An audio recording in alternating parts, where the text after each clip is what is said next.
ارشاد فرمایا وَأَمَّا مَنْ خَافَ مَقَامَ رَبِّهِ وَنَهَى النَّفْسَ عَنِ الْهَوَى فَإِنَّ الْجَنَّةَ هِيَ الْمَأْوَى۔ اللہ پاک یہ دو خوبیاں مجھے بھی آپ کو ہم سب کو نصیب فرمائے۔ کیا خوبیاں ہیں؟ فَأَمَّا مَنْ خَافَ مَقَامَ رَبِّهِ، وہ آدمی جو اپنے رب کے سامنے قیامت کے دن کھڑے ہونے سے ڈرا، جسے یہ ڈر دل میں رہا کہ مجھے اللہ کے سامنے جواب دینا ہے، گناہ کروں گا مجھے اللہ کے سامنے جواب دہ ہونا ہے، نماز چھوڑوں گا اللہ کے سامنے مجھے جواب دہ ہونا ہے، سود کی طرف ہاتھ بڑھاؤں گا مجھے اللہ کے سامنے جواب دینا ہے، میں برائی کروں گا مجھے اللہ کے سامنے جواب دینا ہے، معاشرے سے چھپ گیا، خاندان سے چھپ گیا، گھر والوں سے چھپ گیا، گھر کے پردے لٹکا دیے، گناہ میں مبتلا ہو گیا۔ ما یکون من نجوى ثلاثة الا هو رابعهم ولا خمسة الا هو سادسهم ولا ادنى من ذلك ولا اكثر الا هو معهم اينما كانوا ثم ينبئهم بما عملوا يوم القيامة ان الله بكل شيء عليم۔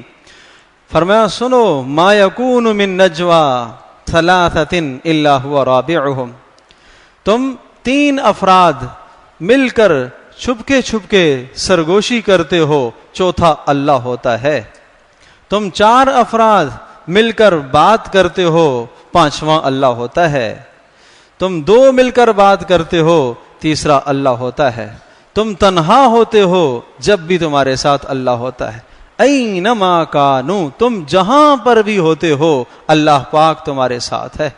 پھر یہاں پر بس نہیں، ثم ینبئہم بما عملوا، پھر تمہارے کیے کی خبر تمہیں دے گا کہ تم نے فلاں موقع پر کیا کیا جرم کیا تھا۔ جانتے نہیں ہو میرے عزیز دوستوں اور بزرگوں اور ماں اور بہنوں، زمین کے وہ خطے جہاں آدمی نیکی کرتا ہے یہ گواہ بنتے ہیں، جہاں آدمی گناہ کرتا ہے یہ گواہ بنتے ہیں، یہ گواہ ہیں۔ ہر آدمی کے لیے کتنے گواہ ہیں؟ ما یلفظ من قول الا لدیہ رقیب عتید، جب بھی آدمی کوئی عمل کرتا ہے، زبان سے جملہ نکالتا ہے، ایک فرشتہ مقرر نگہبان اس کو لکھ رہا ہے۔ زمین کے جس خطے پر آدمی نے عمل کیا، خواہ نیک عمل کیا خواہ بد عمل کیا، وہ خطہ اس عمل کو محفوظ کرتا ہے۔ اللہ اکبر۔ وَقَالُوا لِجُلُودِهِمْ لِمَ شَهِدْتُمْ عَلَيْنَا، اعضاء ہاتھ سے جو عمل ہوا نیک یا بد، ہاتھ میں ریکارڈ محفوظ ہے۔ اللہ تبارک و تعالی وہ خود دیکھ رہا، وہ خود سن رہا، وہ خود جان رہا۔ اس کا دیکھنا، اس کا جاننا، اس کا سننا اتنا کامل، وَلَقَدْ خَلَقْنَا الْإِنسَانَ وَنَعْلَمُ مَا تُوَسْوِسُ بِهِ نَفْسُهُ وَنَحْنُ أَقْرَبُ إِلَيْهِ مِنْ حَبْلِ الْوَرِيدِ، تم زبان سے بات کرتے ہو اس کو جانتا ہے اللہ، تم دل میں وسوسہ لاتے ہو اللہ اس سے بھی آگاہ ہے۔ إِنَّهُ يَعْلَمُ السِّرَّ وَأَخْفَى، وہ سر کو بھی جانتا ہے اور پوشیدہ چیزوں کو بھی جانتا ہے۔ سر بھی پوشیدہ ہے، اخفا اس سے زیادہ پوشیدہ ہے۔ کتنی پوشیدہ بات کرو گے، دل میں خیال لاؤ گے، اس کو بھی جانتا ہے۔ اللہ اکبر۔ تو اس لیے میرے عزیز دوستوں اور بزرگوں اور ماں اور بہنوں، چار گواہ تو ہر آدمی پر مقرر ہیں۔ ایک کمرے میں ایک آدمی کو کسی کام کے لیے بیٹھا دیا جائے اور اس پر 4 کیمرے نصب کر دیے جائیں اور اس کی ایک ایک حرکت نوٹ ہو رہی ہو، اس کی ایک ایک بات کو لکھا جا رہا ہو، تو وہ کتنا محتاط گفتگو کرے گا، وہ کتنا محتاط کام کرے گا۔ وہ کھانے میں محتاط، وہ پینے میں محتاط، وہ آرام میں محتاط، وہ بولنے میں محتاط، ہر چیز میں احتیاط سے کام لے گا، اس لیے کہ 4 کیمرے اس پر نصب ہیں اور پیچھے سے ایک آدمی اس کی ایک ایک عمل کو اور اس کی ایک ایک حرکت کو نوٹ کر رہا، اور اس پر سزا اور جزا کا فیصلہ ہے۔ اللہ تبارک و تعالیٰ کا نظام اس سے کہیں زیادہ مضبوط ہے، اللہ کا نظام کہیں زیادہ مضبوط ہے۔ دنیا کے کیمرے فیل ہو سکتے ہیں، ناکارہ ہو سکتے ہیں، ان سے سارا محفوظ کیا ہوا نظام ڈیلیٹ ہو سکتا ہے، اللہ پاک کے پاس جو نظام ہے وہ ڈیلیٹ ہونے والا نہیں ہے۔ اس کو بندے کی توبہ ڈیلیٹ کرتی ہے. بندہ توبہ کرے گا اللہ مٹا دے گا, اللہ اس مٹا دے گا. تو اللہ خود نگہبان, فرشتے نگہبان, اعضاء نگرانی کر رہے, زمین کے جس خطے پر گناہ کر رہا نیکی کر رہا وہ زمین کا خطہ بھی گواہ ہے. تو 4 نگہبان, 4 گواہ ہر آدمی کے لیے اللہ نے مقرر فرمائے. تو میرے عزیز دوستوں اور بزرگوں اور ماں اور بہنوں, پھر ہمارا بولنا بھی محتاط ہونا چاہیے, پھر ہمارا سننا بھی محتاط ہونا چاہیے, پھر ہمارا اٹھنا بیٹھنا بھی محتاط ہونا چاہیے, پھر ہمارا کھانا پینا کمانا بھی, ہر چیز میں بندہ احتیاط سے کام لے. کیوں؟ اس لیے کہ اسے خیال ہے کہ اللہ کے سامنے جواب دہ ہونا ہے. تو پہلی خوبی یہ ذکر فرمائی کہ فَأَمَّا مَنْ خَافَ مَقَامَ رَبِّهِ, وہ آدمی جو اپنے پروردگار کے سامنے کھڑے ہونے سے ڈرا.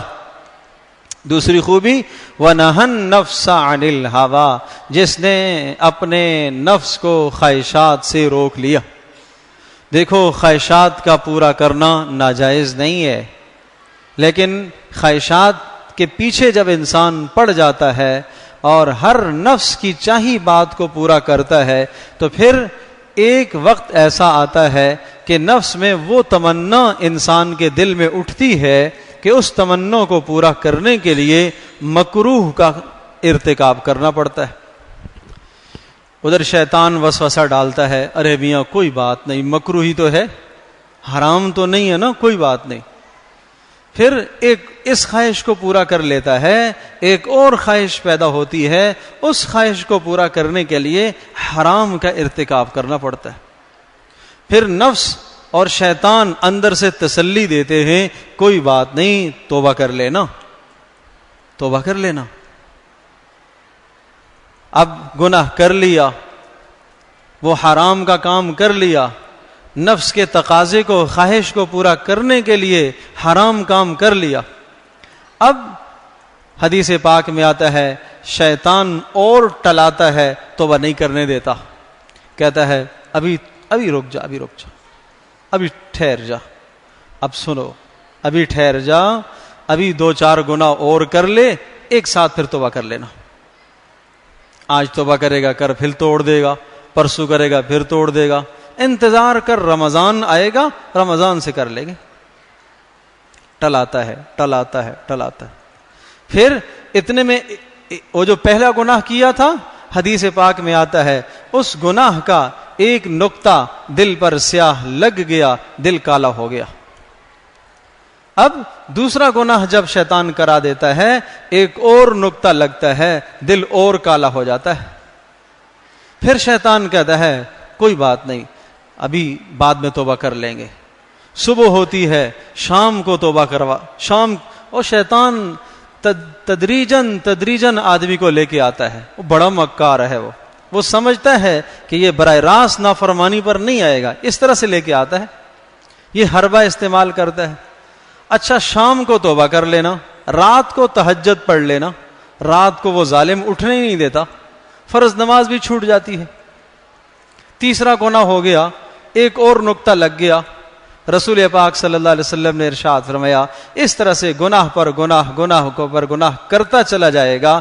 پھر کلا بل رانا علی قلوبہم ما کانوا یکسبون, دل پر زنگ لگ جائے گا اور دل پر مہر لگ جائے گی. اب توبہ کی توفیق سلب ہو جائے گی, اسے توبہ کی توفیق چھن جائے گی. وہ جو اندر توبہ کا عنصر تھا اور توبہ کا ایک تخم اور بیج تھا, ایمانی بیج, وہ اتنا دب گیا, گناہوں کے بوجھ تلے اتنا دبا ہوا ہے, اب وہ نہیں جاگتا, دل پر مہر لگ گئی. اب ایک خواہش ایسی ہے کہ اس خواہش کو پورا کرنے کے لیے کفر کا ارتکاب کرنا پڑتا ہے.